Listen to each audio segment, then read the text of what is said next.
कि जी राधा स्वामी पंथ वाले तो सब क्या है कि बुराई करते हैं। वो कहते हैं कि गाय को रोटी मत दो, कुत्ते को रोटी मत दो।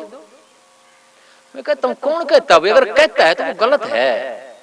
अगर आपके गुरु ने ये बात कह दी और आपने आंख मीच कर मान लिया, मैं कहता हूं आत्मा का धर्म अगर पालना है तो सोचना पड़ेगा, उस आत्मा में जाना पड़ेगा। आपने आंख मीच कर चले तो आत्मा का धर्म नहीं मिलता आपको। एक ट्रेडिशनल, एक परंपरागत धर्म का पालन हो सकता है, लेकिन जो आत्मनिष्ठ धर्म है उसकी पालना नहीं होती है।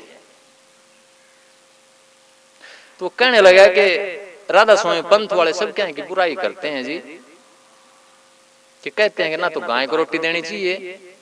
मैं कहूं मेरे तो सतगुरु खुद पक्षियों को पानी पिलाते थे दूर दूर तक जाकर। गाय को रोटी खिलाना, कुत्ते बिल्ली को रोटी खिलाना। कबीर साहब क्या कहते हैं कि सत में ही सत बांटिए, रोटी में ते टूक। कहें कबीर ता दास को, कब हूं ने आवे चूक। वो कहते हैं कि राम के नाम जो आपके पास है, सत ही में सत बांटिए, कि जो भी है उसको बांटो, रोकने की जरूरत नहीं है। परमात्मा के नाम का प्रचार करो, जितना आपके पास है उसका अंश जरूर फेंको बाहर, उसका बीज जरूर फेंको बाहर। रोटी में ते टूक, कहें कबीर ता दास को, कब हूं न आवे चूक। क्यों थी ये चीजें? क्यों कहते थे मेरे सदगुरु के मुट्ठी को नीचे करके चलो? क्योंकि इससे एक दिल में विशालता आती है, दिल खुलता है, और जहां दिल खुलेगा वहां विशाल प्रणाली, वहां ऊंचाई को लेकर के आएगी औलाद। जहां दिल भिजता चला जाएगा, एक धोखे की चीज आती चली जाएगी, वहां सिकुड़ती चली जाएगी वो प्रणाली। क्योंकि जो खेत में बीज होते हैं वहां फसल के बीज भी पड़े हैं और घास के बीज भी पड़े हैं। जब उसमें पानी देते हैं या खाद डालते हैं तो दोनों बीज जमते हैं, बल्कि घास का बीज और भी ताकत के साथ जमता है, क्योंकि घास के बीज की तपस्या बहुत ज्यादा है। वो हजारों साल का तपस्या कर रहे हैं, आप उनको दबाते जा रहे हैं, फिर भी वो नाड़ उठा लेता है। तो जब हम भक्ति करते हैं या सच्चाई के रास्ते पर चलते हैं तो वो ताकत का जब संचार होता है तो हमारे अंदर भी घास के बीज भी हैं और अच्छे बीज भी हैं, दोनों जमते हैं। जब आप राम नाम के रास्ते पर चलते हैं तो कई आदमियों की सूरत उल्टी दिशा में चलने लग जाती है, वहां घास के बीज जम जाते हैं, फसल का बीज दब जाता है, उसको उल्टे उल्टे सपने आने लग जाते हैं, और बड़ा ही समझता है कि उसको उसने पहले बता दिया था कि वो आदमी मरेगा, मर गया। उस आदमी ने बता दिया इसका नुकसान होगा, नुकसान हो गया। मैं कहता हूं संभल जाओ ऐसा आदमी, जिसे नुकसान के सपने आते हैं, समझ जाओ ऐसा आदमी। उसकी जो सीढ़ी है वो नरक की साइड में, नीचे की साइड में, उसकी तपस्या नीचे की साइड में लगी, उसकी सीढ़ी, तपस्या की सीढ़ी। अगर दूसरों की भलाई करने के सपने आते हैं तो इसका मतलब आत्मा एक अच्छी दिशा में चल रही है हमारी। तो आप देखते हैं कि मैं जो बता रहा था कि आज तक जो भी बरकत हुई है उसके आधार में राम का नाम रहा है। आज हम भूल जाते हैं, जो बीज हमारे पूर्वजों ने बोया था उसको हम भूल जाते हैं, उनका भी निरादर करने लग जाते हैं। कहता हूं जो जितना ऊंचा बीज बोया गया था वहां उतना ऊंचा पेड़ आता है निकल करके, ऊंचाई का, ऊंचे विचार का, उतनी बड़ी उसकी शाखाएं होती हैं। लेकिन टाइम इतना बदल गया है, एक तो सतयुग की बात आती है, राजा हरिश्चंद्र की बात आती है कि देखो जब सपने में उसने राजपाट दे दिया था ऋषि विश्वामित्र को, और ऋषि विश्वामित्र आते हैं अगले दिन राजपाट मांग लेते हैं, कहते हैं कि अपना संकल्प पूरा करो। ऋषि विश्वामित्र ने खुद को बेचा, अपनी पत्नी को बेचा, अपने लड़के को बेचा, अपना राजपाट दे दिया, लेकिन फिर भी अपने वचन का पालन करते हैं।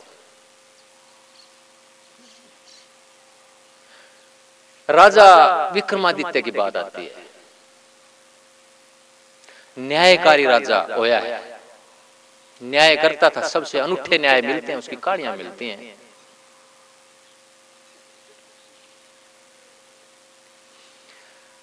वो जब बच्चा था तो जंगल में जब जाता था तो उसने पशुओं के झुंड में एक बच्चे को देखा।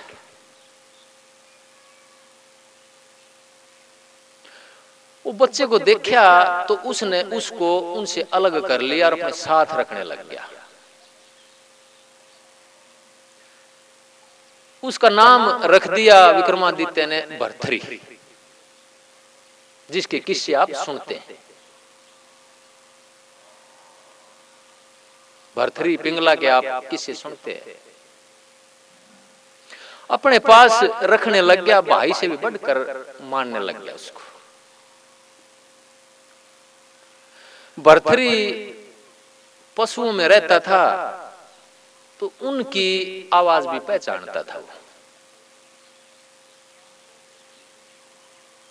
एक बार दोनों जा रहे थे जंगल में तो एक गिद्दड़ की आवाज आती है, जिसको अशुभ माना जाता है।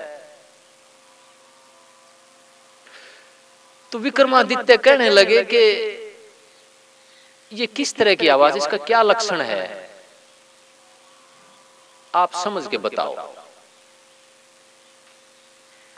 भर्तरी कहते हैं कि ये कह रहा है कि दक्षिण दिशा से एक राक्षस आने वाला है,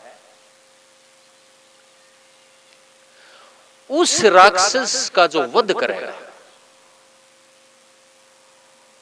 और उसका खून जो राजा की डोडी पर चढ़ावेगा वो राजा बनेगा इस देश का।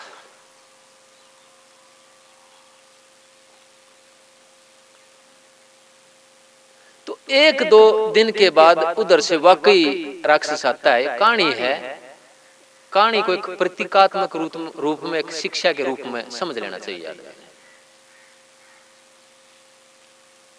कहानियां के बल पे मेरे सदगुरु बन के थे। पहले दादी दादा बड़े कहानी सुनाया करते थे बच्चों को, तो बड़े संस्कार डालते थे उनमें से।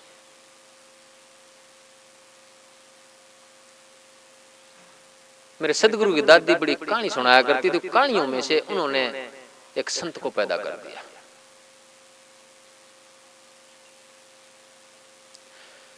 तो कहानी आती है कि जब वो राक्षस आया तो विक्रमादित्य कहने लगा, भर्तरी तू पीछे हट जा, तेरा स्वभाव निवृत्ति का है, तू साधु टाइप आदमी, तू महात्मा है, तू पीछे हट जा, जो लड़ाई करनी है, जो जान जोखिम में डालनी है, मैं आगे आऊंगा। वो भर्तरी को पीछे कर देता है, राक्षस के साथ लड़ाई करता है। लेकिन लड़ाई करते करते क्या होता है कि वो हल्का पड़ने लग जाता है विक्रमादित्य। विक्रमादित्य को हल्का पड़ता देख करके भर्तरी से रहा नहीं जाता। वो एकदम से विक्रमादित्य को पीछे करता और आगे बढ़ करके उस राक्षस का वध कर देता है।